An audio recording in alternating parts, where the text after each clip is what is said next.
finalmente, el día de ayer, precisamente, emitieron la noticia, la más reciente noticia del COVID o de la pandemia por COVID-19, en donde se está ya autorizando el desuso, perdón, de cubreboca obligatorio en ambientes cerrados. Sin embargo, pues tiene sus variables por ahí muy importantes. Las más importantes, antes de que se me pase, que no significa que, como decimos en Chiapas, vamos a andar a calzón quitado.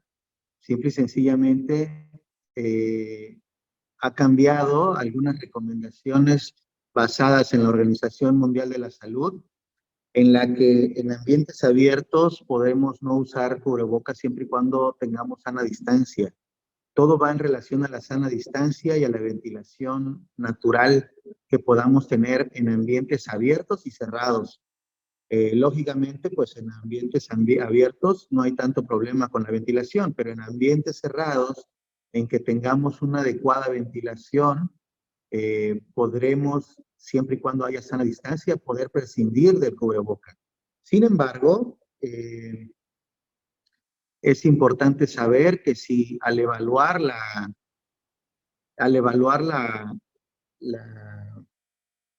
el área no hay una adecuada ventilación, el uso de cubrebocas seguirá siendo recomendable. Lógicamente también en personas que tienen sintomatología respiratoria, también tendrán que utilizar cubreboca. Me están apareciendo, perdón, ahí personas que están en sala de espera. No sé si tenga yo que aceptarlos o ustedes en enseñanza los aceptan. No, doctor, no se preocupe, nosotros los aceptamos. Ah, perfecto. Pues bueno, esta es una fotografía, les decía, en donde ya no tenemos cubreboca. Finalmente, después de mucho tiempo, nos conocemos de la nariz para abajo, muchos no nos conocíamos, pues ese soy yo, mucho gusto. Y entonces, esta presentación también debo decir que se iba a dar el 7 de octubre, sin embargo, por causas ajenas totalmente a lo que estamos haciendo día con día, se pospuso para esta fecha y quiero agradecer a Enseñanza Estatal el poder darme la oportunidad de presentarla. COVID-19, nosotros titulamos esta presentación El futuro que se vislumbra. El futuro que se vislumbra de la COVID-19, de la pandemia que ahora nos aqueja aún tenemos casos, aún tenemos trabajo, y yo creo que lo más importante es precisamente esto, el futuro que viene, ¿no? En el transcurso de los últimos 20 años, deben saber que se han observado 3 brotes importantes de virus del coronavirus. El primero, el SARS, que es el síndrome respiratorio agudo severo, que lo vivimos hace más o menos 20 años, y después el síndrome respiratorio de Oriente Medio, también llamado MERS, y actualmente el que se identificó en diciembre del 2019 en Wuhan, China, llamado SARS-CoV-2. Casi 3 meses después, la Organización Mundial de la Salud declaró la propagación pandémica de esta enfermedad, y la enfermedad se le denominó COVID-19. Los coronavirus deben saber que pertenecen a la familia del Coroviridae. Se trata de un ARN virus encapsulado de sentido positivo y de una sola hebra, más o menos así como están viendo por acá.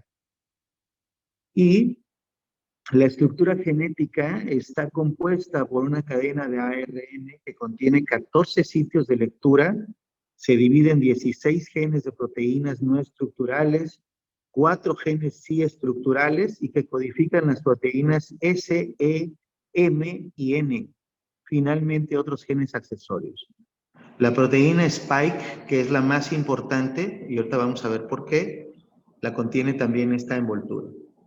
Las mutaciones de estos virus suceden de manera espontánea, como casi todas las mutaciones que existen en las farmacoresistencias, durante los procesos de la replicación viral. Inclusive los humanos hemos cambiado a través de los tiempos, entonces los virus, bacterias y todo lo demás también cambian. Sin embargo, con estas mutaciones, las que se les confiere diferencias epidemiológicas, ya que dependerá de sus cambios la posibilidad de virulencia y resistencia. Y ahorita vamos a ver por qué en cada uno. Tenemos la clasificación y definición de las variantes de la SARS-CoV-2. Ahora ya sabemos bastantito de este virus, sin embargo, vamos a ver lo que hemos encontrado. Primero tenemos que definir tres cosas importantes. ¿Qué es una mutación? Es la sustitución puntual de un aminoácido. Por ejemplo, la sustitución del ácido aspartico por glicina en la posición 614 de la glucoproteína spike. Esa proteína S, la que vimos hace ratito. ¿Qué es un linaje? Es un grupo de virus relacionados con un ancestro en común. ¿Y qué es una variante? Es un cambio en el genoma del virus que puede contener una o más mutaciones y que modifica su fenotipo. Una variante puede tener diversos linajes de acuerdo con la Organización Mundial de la Salud. Se denominan consecutivamente según su descubrimiento con las letras del alfabeto griego, ¿no? Es lo que hemos estado escuchando a través de las noticias. Es decir, que en un mismo linaje pueden haber muchas variantes y la mutación es solamente alguna situación que haya cambiado alguna glucoproteína, por ejemplo. Un aminoácido, pues. El caso SARS-CoV-2. Vean ustedes, aquí vamos a encontrar las variantes de SARS-CoV-2 y vamos a hacer un recuento de ellas. La variante alfa se detectó por primera vez en septiembre del 2020 en Reino Unido. Se convirtió en la variante dominante a menos de 2 meses, demostró una tasa de reproducción inclusive hasta 90% más alta y una mortalidad incluso hasta el 60% mayor que la variante original. Esta variante alfa le siguió la variante beta que primero se identificó en Sudáfrica en septiembre del 2020 también y se clasificó como una variante BOC, que es decir, una variante de preocupación, al demostrar su asociación con un O-ration o una razón de momios de 3.6 para hospitalización por COVID-19 grave y que la eficacia de la vacunación se veía mermada ante esta variable. La variante gamma, también BOC, a partir de la identificación de los primeros casos en Brasil, en diciembre de 2020 ha tenido mutaciones en la proteína spike o en la proteína S, que permiten una mayor unión con el receptor ECA2. Esta proteína S, que son las bolitas que ustedes veían ahí en el virus, son las que se unen al receptor ECA2 y lo que le confiere una mayor transmisibilidad. El O-ration o razón de momios para hospitalización y admisión a una unidad de cuidados intensivos es de 2.6 y 2.2, un poco menor que la de la variante beta, respectivamente, pero además tiene una menor neutralización por anticuerpos naturales e inducidos por vacunación. Deben saber ustedes que gran parte de la vacunación está basada precisamente en esta proteína S o spike que tiene el COVID. La variante Delta se trata de una variante identificada por primera vez en diciembre del 2020 también en la India. Es una variante con transmisibilidad de hasta 115% más comparada con la variante inicial. Asimismo, el riesgo de admisión hospitalaria, los ratios, se incrementó en 8.5% con esta variante. El efecto de la vacunación parece también disminución en su efectividad respecto a las otras, aunque se mantiene cerca del 85%. Finalmente, la famosa Omicron y sus subvariantes, después de identificarse en Sudáfrica en noviembre del 2021, un año después de todas las identificaciones que hemos visto, la variante del SARS-CoV-2 Omicron se ha posicionado como la de mayor relevancia clínica. En las últimas semanas desplazó a las demás debido a la alta cantidad de mutaciones en la secuenciación de la glucoproteína S. Más de 30 mutaciones en esa glucoproteína famosa Spike. La variante Omicron fue objeto de preocupación epidemiológica en virtud de la posibilidad de que las mutaciones confieran un efecto funcional en la capacidad de transmisión y la severidad en la población. A lo anterior se sumaron cambios estructurales importantes de la glucoproteína S que podrían tener una repercusión negativa en la eficacia de las vacunas. Sin embargo, hemos visto en el terreno que la vacunación, a pesar de todo lo que hemos visto hasta acá ahora, pues ha tenido un éxito rotundo en la situación de hospitalización y muerte. Cada vez tenemos menos hospitalizados y cada vez tenemos menos muertos por COVID-19. Aquellas personas que, bueno, ahorita vamos adelante, vamos a ver un poco de eso, pero lo que más preocupa, o por lo menos a los clínicos, lo que más nos preocupa de la variante Omicron, es que es una variante escandalosa. Es una variante que se transmite fácilmente, tiene una transmisión muy rápida, muy acelerada, que además confiere también una sintomatología laringea bastante severa. Pacientes o personas que hablan de no poder ni siquiera tragar agua o que no pueden, que tienen tos seca persistente, que tienen una gripa que empieza un día y 2, 3 días después mejora, pero con una tos insistente y en accesos que puede llegar hasta 3 semanas. Entonces, esto es más o menos algo de lo que estamos viendo en el terreno. El laboratorio, ¿cómo vamos con el laboratorio? La amplificación de ácidos nucleicos con el ensayo de transcripción inversa de la reacción en cadena de la polimerasa, es decir, la PCR-RT, para la detección del ARN del SARS-CoV-2 en muestras de la vía respiratoria, es actualmente el patrón de referencia para el diagnóstico de la COVID-19. Las pruebas antigénicas son la opción con sus variantes de sensibilidad. Sabrán ustedes que los primeros 2 o 3 o hasta 3 días, estas pruebas antigénicas pudieran no ser positivas o pudieran no detectar positividad del SARS-CoV-2. Sin embargo, conforme van pasando los días y hasta el día 7, a partir de los primeros síntomas, pudiera detectarse y por el hecho de ser rápidas, por el hecho de ser asequibles, pues son pruebas muy utilizadas. Están destinadas para personas que cumplen con síntomas o que estuvieron expuestas a enfermos y por supuesto no están vacunados. Están destinadas para todas estas personas. El blanco de detección de antígenos es la proteína N. Esta proteína N es la que se expresa más en el episodio agudo.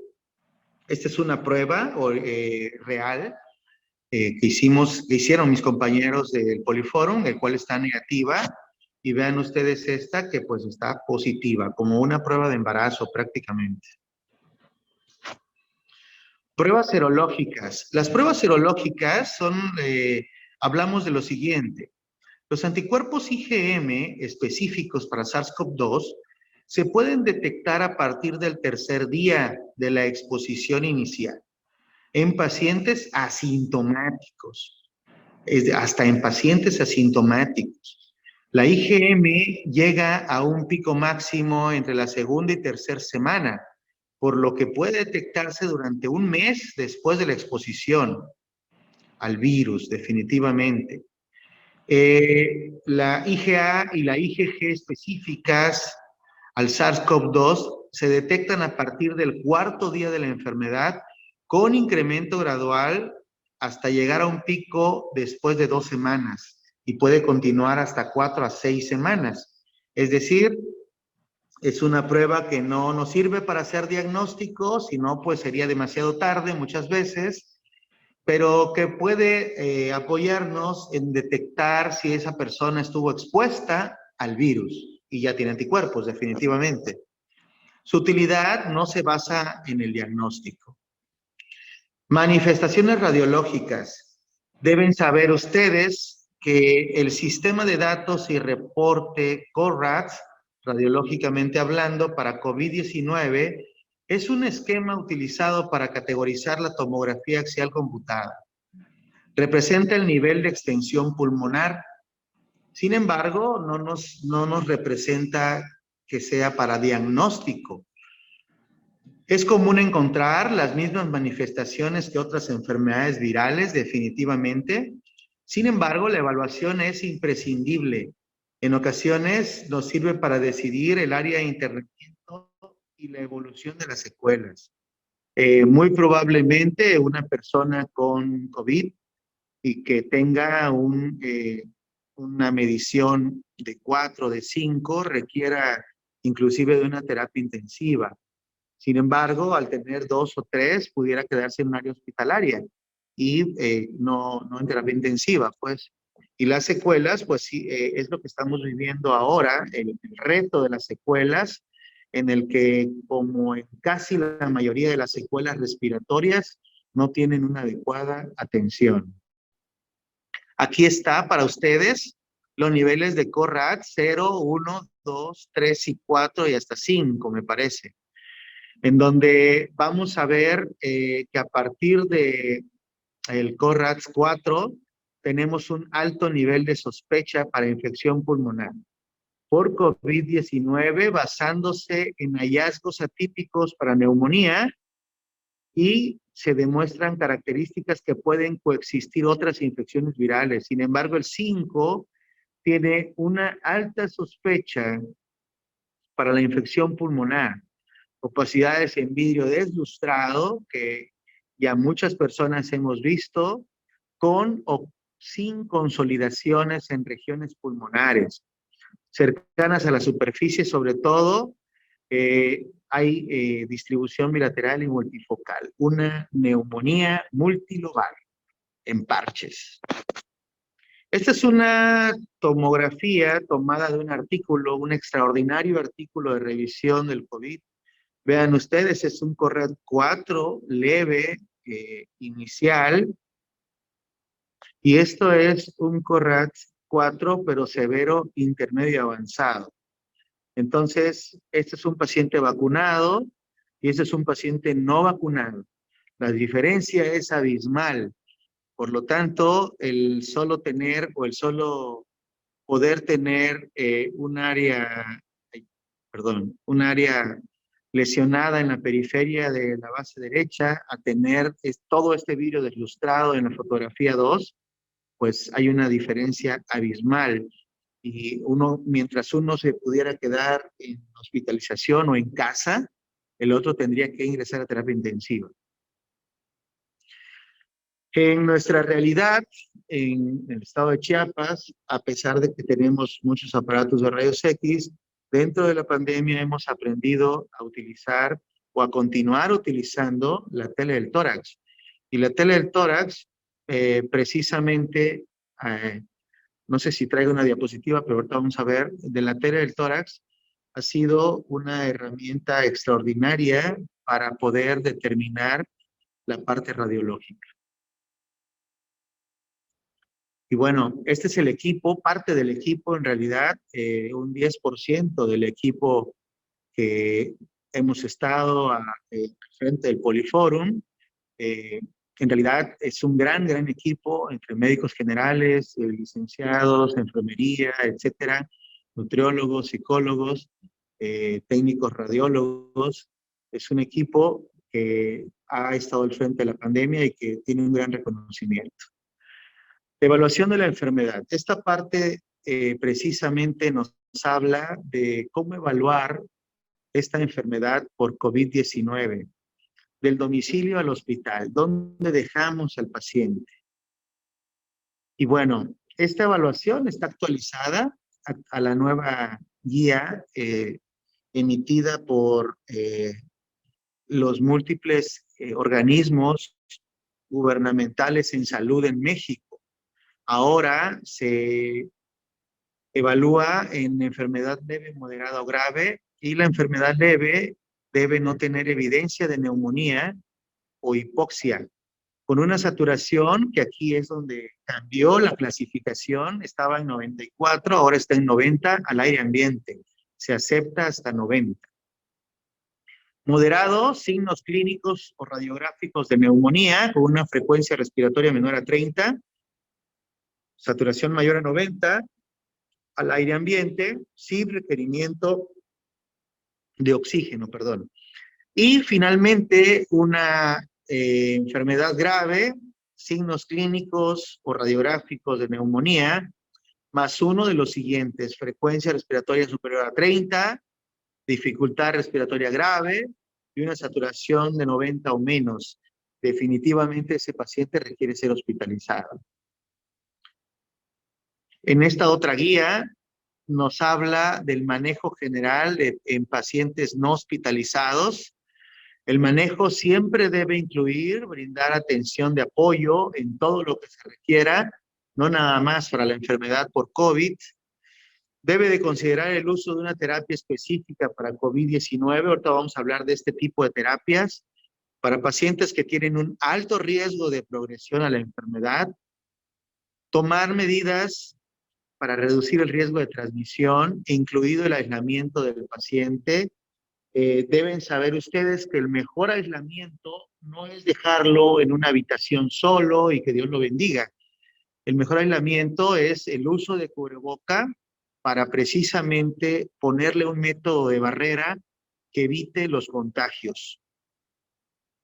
Y finalmente, aconsejar a los pacientes sobre cuándo contactar a un proveedor de atención médica y buscar una evaluación en persona. Eso es importantísimo. Si queremos examinar a un paciente con progresión de la enfermedad, pues definitivamente tiene que ser en persona. Manejo de los síntomas. Incluye usar antipiréticos, analgésicos o antitusivos de venta libre para la fiebre, cefalea, mialgias y la tos. Tenemos que manejar los síntomas. Cuando tenemos un paciente con disnea, podemos beneficiarlo de descansar en decúbito prono en lugar de en posición supina. Vean ustedes esta fotografía tomada del Google, en donde el decúbito prono en pacientes con COVID puede mejorar definitivamente la progresión de la enfermedad.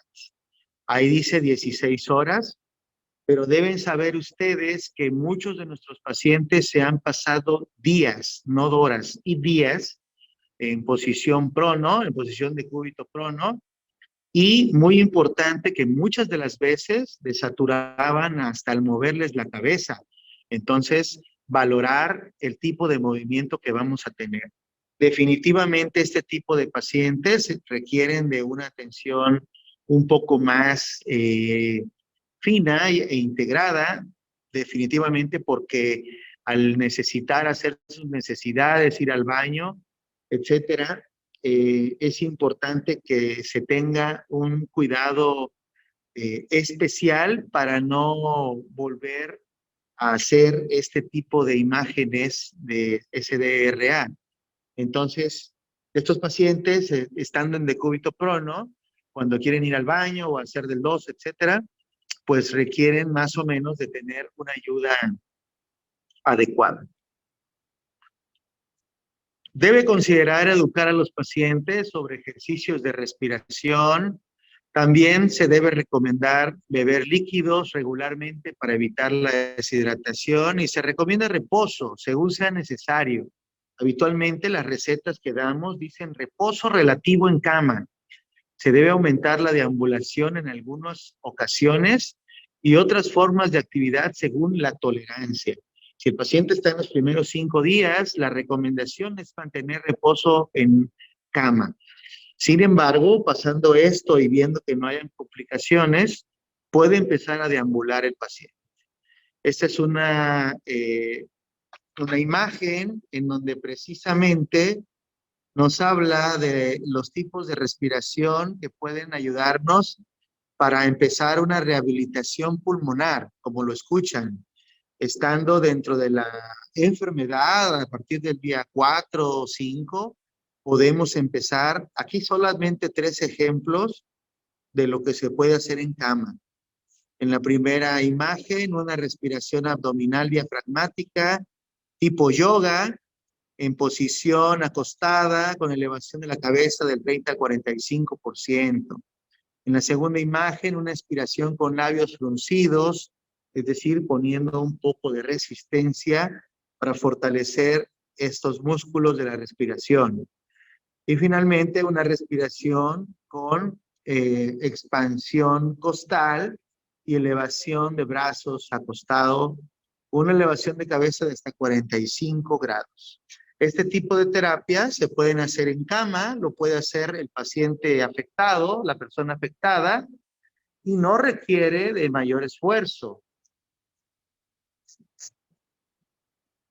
Bien, esto es parte también de la guía clínica de tratamiento en México, en el consenso de personas expertas en el sector salud. Las nuevas recomendaciones de tratamiento.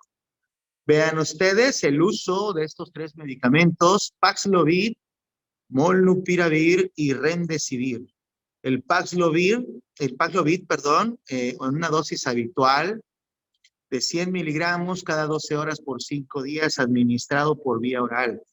Ignoramos si ya está de venta libre y si ya está en todas las farmacias, pero el Molnupiravir en dosis habituales de 800 miligramos cada 12 horas por 5 días, también por vía oral, esto en personas que pueden desarrollar la enfermedad de forma más grave, y el Remdesivir, que es inyectado, una dosis habitual de 200 miligramos diarios en el día 1 y 100 miligramos diarios en el día 2 y 3, administrados por vía intravenosa.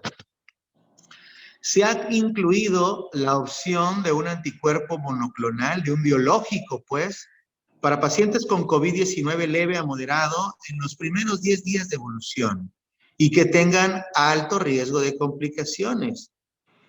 Sotrovimab, con la dosis de 500 miligramos en dosis única, administrado en infusión por vía intravenosa, imagínense.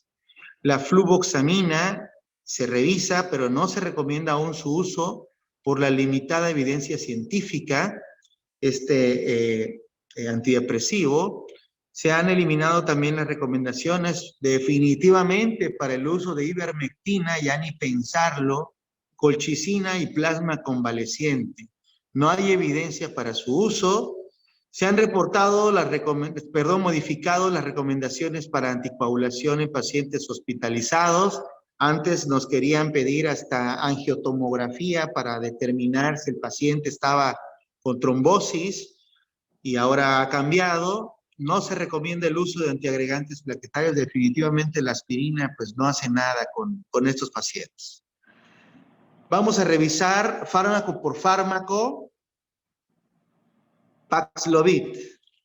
Paxlovid, que es la combinación de nirmatrelvir, que es un inhibidor de la proteasa biodisponible por vía oral, que tiene actividad contra una proteasa viral que juega un papel esencial en la replicación del virus y que ha demostrado actividad antiviral contra COVID. El ritonavir es un inhibidor del citocromo P450, por lo tanto es un profármaco o potenciador farmacocinético, lo que se requiere para aumentar la concentración del primero a los rangos terapéuticos objetivos. Disminuye el riesgo de hospitalización o muerte en un 88% según el estudio EPIC-HR. Este es el Paxlovid, se los presento. Y pues bueno, para pacientes no hospitalizados con COVID-19 de leve a moderada que tienen alto riesgo de la progresión de la enfermedad, de lo que estábamos platicando, ¿no? Vía oral, 2 veces al día, 5 días, y pareciera que el 88% no va a tener ningún problema. Iniciado lo antes posible, dentro de los primeros 5 días al inicio de los síntomas, en personas mayores de 12 años y peso mayor a 40 kilos. El resto todavía no está bien estudiado. Tiene interacciones farmacológicas significativas, complejas. Recuerden que estamos tocando al citocromo P450, casi el laboratorio de nuestro cuerpo.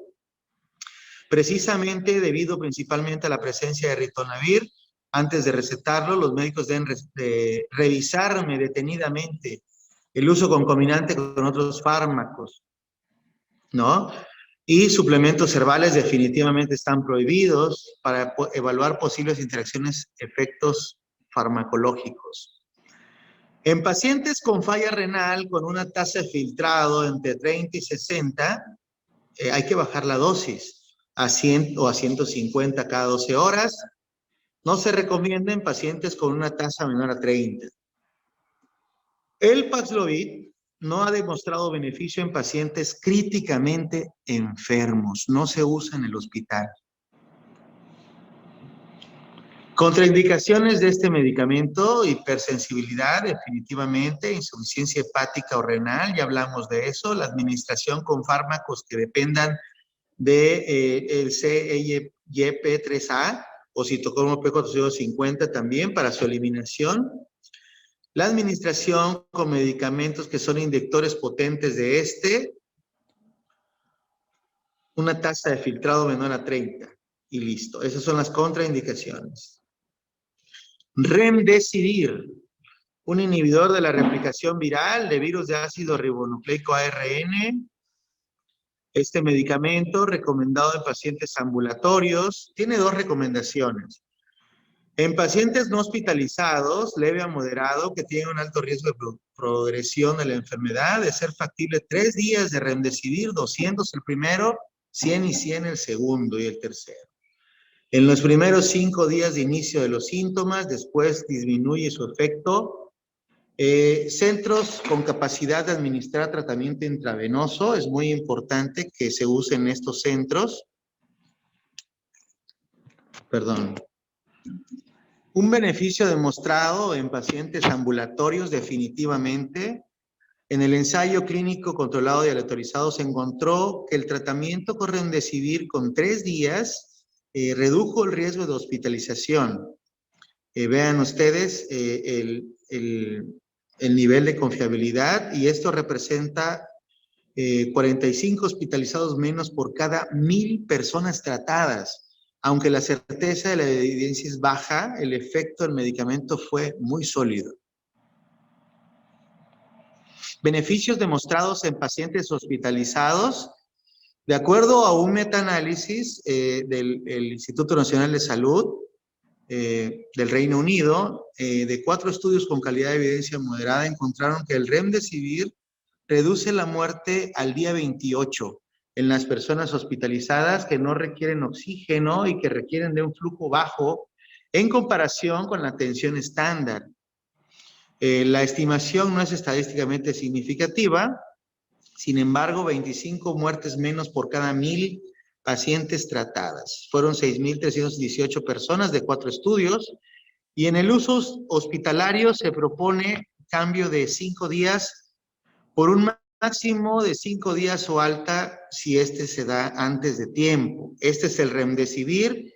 Ignoro el costo, no lo estamos usando ahora en Chiapas por obvias razones. Sin embargo, recuerdo que estaba entre 7 y 11 mil pesos por ampolleta. Molnupiravir, un profármaco oral de beta-DN4 hidroxitidina, un ribonucleósido que tiene actividad antiviral contra virus ARN, con sus recomendaciones: pacientes no hospitalizados leves a moderados, con alto riesgo de progresión de la enfermedad, 800 miligramos al día, 2 veces al día, 5 días. Iniciar lo antes posible entre los 5 días de inicio de síntomas, en mayores de 18 años. Sin recomendarse, no se recomienda el uso en pacientes embarazadas aún, debido a los datos relacionados con la toxicidad fetal. No ha demostrado beneficio en pacientes críticamente enfermos, esto es, en leve a moderados únicamente. En el análisis interino del estudio MOVE-OUT, la reducción de riesgo absoluto para hospitalización o muerte, o el odds ratio, pues, fue del 3.0, en la razón de momios. Y la reducción de riesgo relativo fue del 30%. 11 muertes menos por cada 1000 personas tratadas. Ahí está el Agevrio. Y el Sotrovimab, famoso Sotrovimab, 500 miligramos, un anticuerpo monoclonal neutralizante anti-SARS-CoV-2, recomendado en leve a moderado, que tiene como riesgo la progresión a enfermedad grave. 500 miligramos en infusión intravenosa, única dosis, lo antes posible, dentro de los 10 días de inicio de los síntomas, mayores de 18 años con peso mayor a 40 kilos. Se administra en un entorno hospitalario, ya que los pacientes deben ser monitoreados durante la infusión y al menos 1 hora después. Eso es muy importante. No se ha observado beneficio en pacientes hospitalizados y se ha descrito que los anticuerpos monoclonales pueden asociarse al empeoramiento clínico. Esto es importantísimo de saberlo.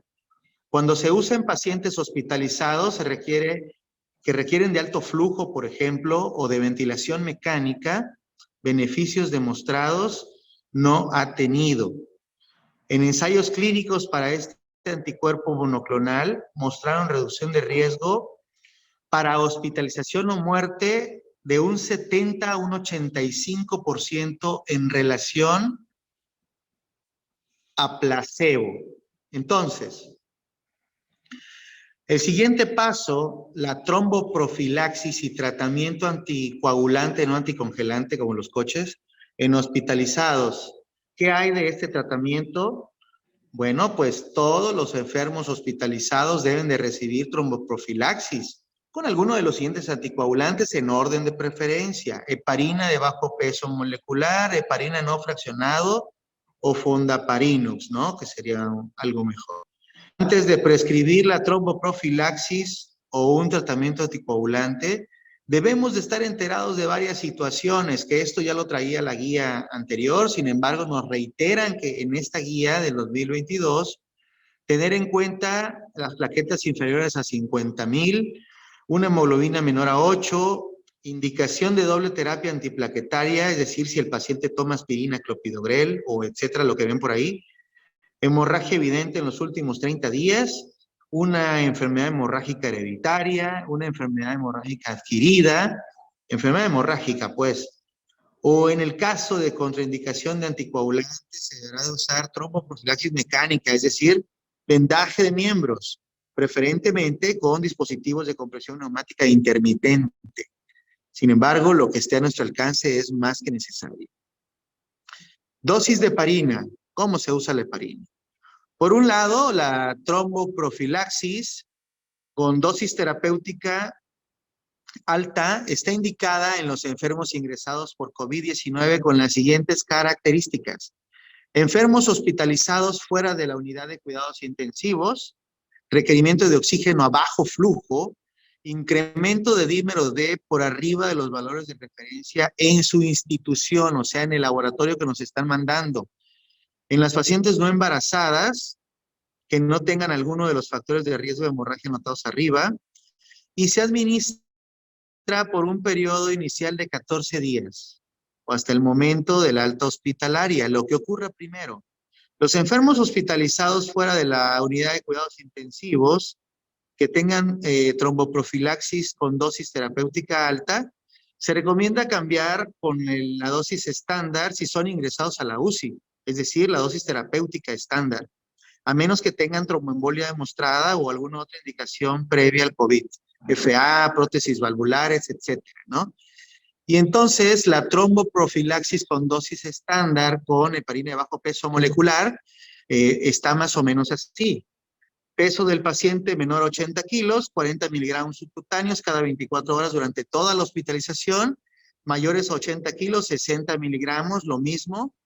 Peso del paciente mayor a 100 kilos, 40 cada 12 horas.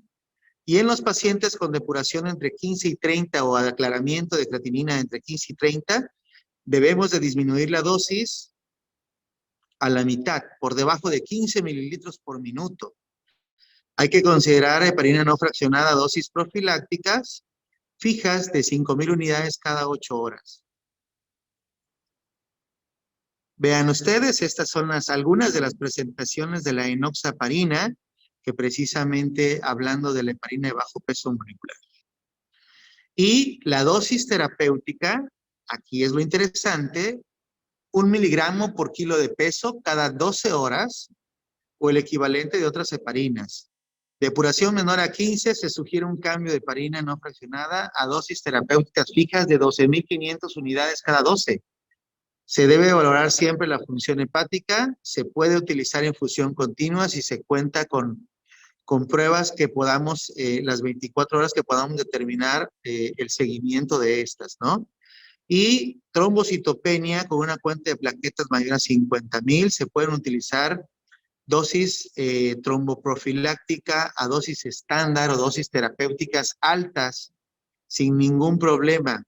Plaquetas de 25 a 50,000, el paciente recibir la mitad de la dosis y no se recomienda la anticoagulación en menores de 25,000.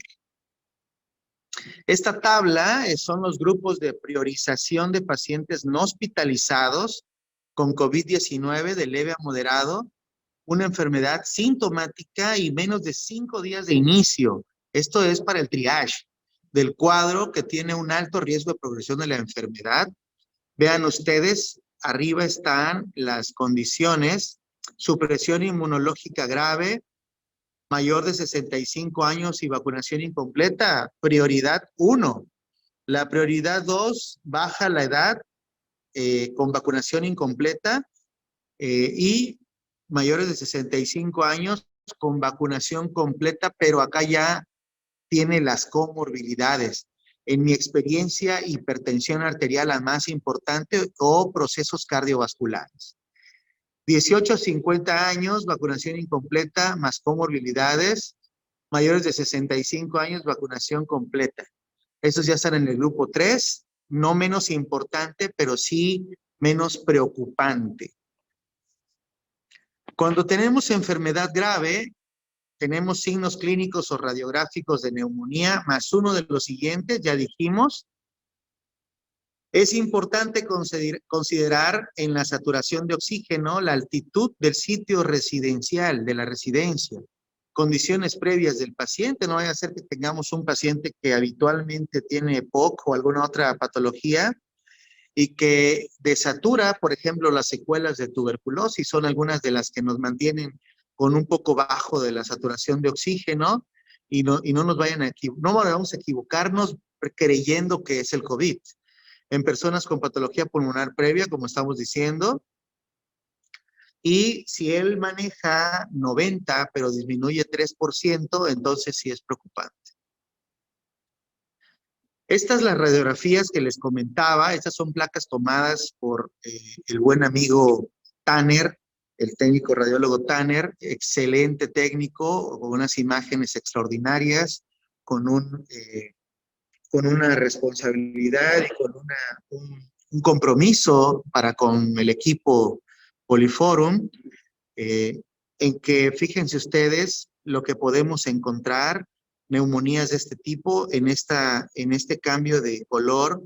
Lo negro, entre más negro es peor. En la primera, entre más blanco es peor.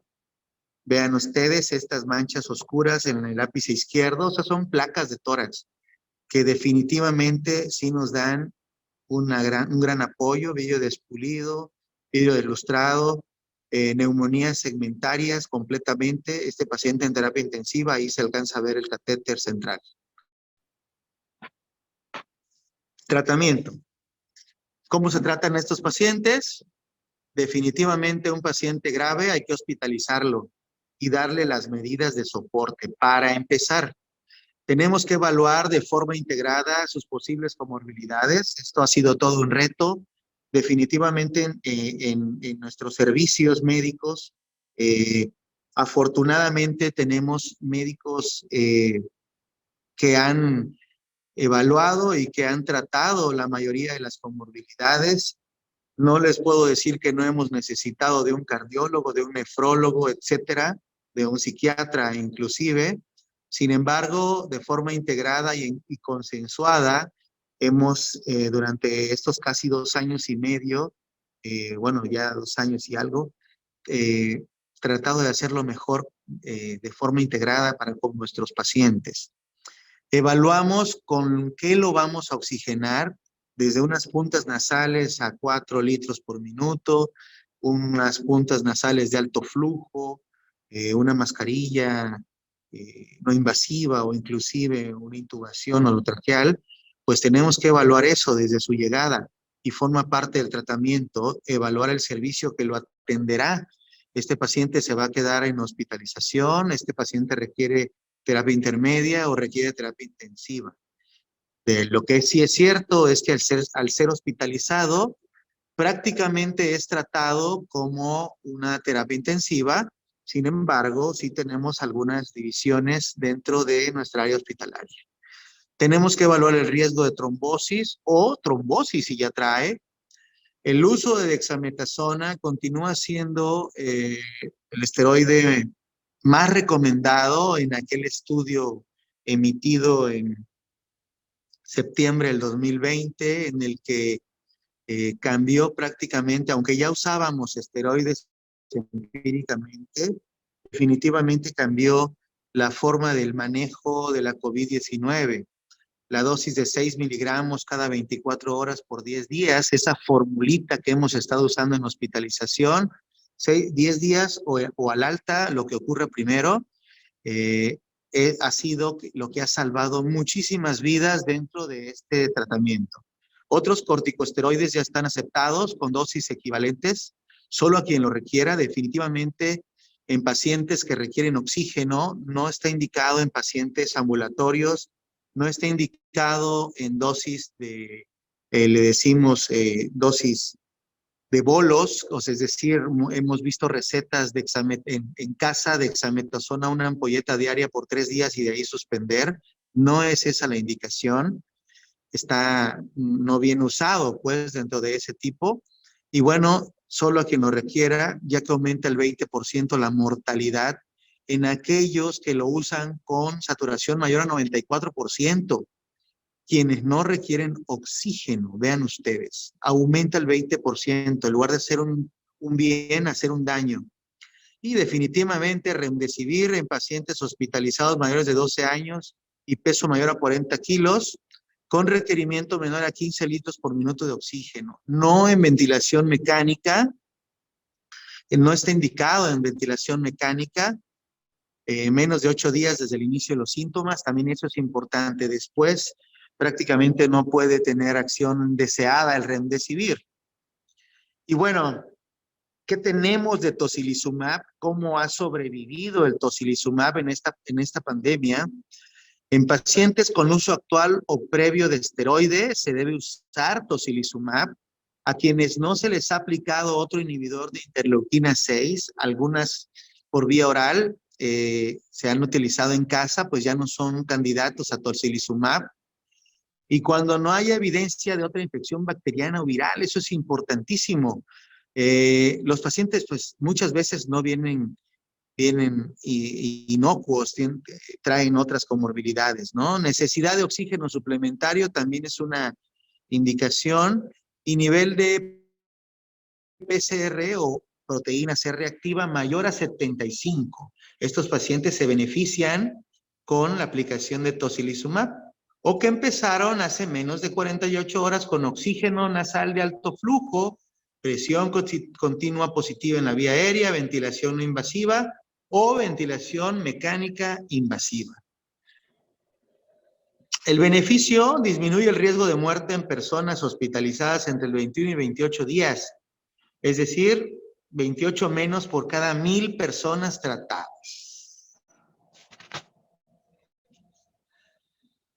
Priorización de las 4 opciones de tratamiento. Son recomendaciones de la guía del 2022. Paxlovid tiene una alta tasa de eficacia en prevenir hospitalización y muerte. El uso es ambulatorio y es por vía oral. Remdesivir por 3 días, alta tasa de eficacia, pero requiere administración IV y hospitalizarse. Isotrovimab, que requiere administración IV y el costo es elevado. El molnupiravir con una menor tasa de eficacia que las otras, pero es su uso ambulatorio y vía oral. Y bueno, terminando prácticamente esta plática, deben saber que esta frase es extraordinaria, porque cuando la situación es buena hay que disfrutarla definitivamente, disfrutar el día a día de nuestro día, de nuestra vida, Pero cuando la situación es mala, hay que transformarla. Cuando la situación no puede ser transformada, pues uno tiene que transformarse. Esta es una de las enseñanzas que nos ha dejado esta pandemia de COVID-19. Y les dejo también por acá algunas de las guías que revisamos, a veces mes con mes, a veces cada 2 meses, cada 3 meses, conforme van saliendo las actualizaciones. Esta guía de la Organización Mundial de Salud es de enero, por ejemplo, y aquí tenemos la NIH, que es europea. Este es de enero del 2021, que son los lineamientos estandarizados para la vigilancia epidemiológica. La guía clínica de agosto del 2021, muy buena, muy buena, y la guía del 2022. Perdón, es al revés. La del 2022 es la primera y la del 2021 es la última. Y ya no me dio tiempo de poner el comunicado de ayer, en el que ya tenemos nuevas recomendaciones de la Organización Mundial de la Salud y del Gobierno de México, precisamente para lo que platicábamos en un principio del uso y desuso del cubreboca y de la sana distancia y etcétera. Y creo que esta es la última diapositiva. Ante amenazas como la pandemia de COVID-19, necesitamos respuestas conjuntas. Palabras del doctor Gatell en una de sus últimas conferencias, en el que también tenemos algunas reflexiones propias. La enfermedad, esto hablo de forma personal, la enfermedad por COVID-19 ha llegado para quedarse. Eso ya no se va a ir, no vamos a tener, se acabó el COVID, eso no va a haber, esas palabras no van a existir.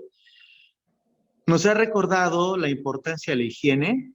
Híjole, creo que fueron 1 o 2 años muy limpios. Limpiábamos hasta el supermercado y nos dábamos cuenta de lo sucio que viene todo lo que compramos, ¿no?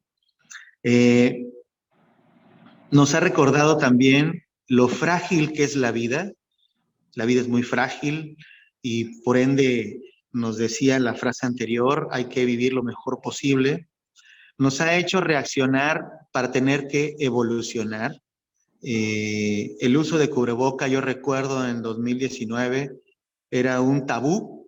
Mis pacientes o las personas que yo trataba afectadas con tuberculosis no les gustaba usarlo cuando llegaban a consulta porque la gente los quedaba viendo feo. Sin embargo, ahora evolucionamos a que la gente te ve feo si no usas cubreboca. Así es la vida, ¿no? La evolución de la vida. Hemos sobrevivido, a la peor pandemia que la humanidad ha padecido. Los que estamos escuchando esta plática y los que lo estamos dando y los que lo estamos organizando, hemos sobrevivido, afortunadamente. Y debemos tomar conciencia global para cuidarnos como humanidad y a nuestro planeta. No es la única pandemia el COVID. El calentamiento global, el uso de cada vez más cosas sintéticas, el uso de cada vez más comida diferente a la natural, procesada, etcétera, pues debemos de tomar conciencia en eso, ¿no? No significa sernos veganos ni vegetarianos, pero sí tenemos que tener conciencia de lo que nos llevamos a la boca y de lo que usamos para llevárnoslo a la boca, desde una lata, desde un plástico, etcétera. Finalmente, ahora sabemos que siempre hay una oportunidad de realizar cosas que alguna vez pensamos que eran imposibles. Eso siempre lo debemos de tener pues muy presente. Nada es imposible y ahora sabemos que eso puede pasar. Muchísimas gracias por su atención y esta es toda la plática.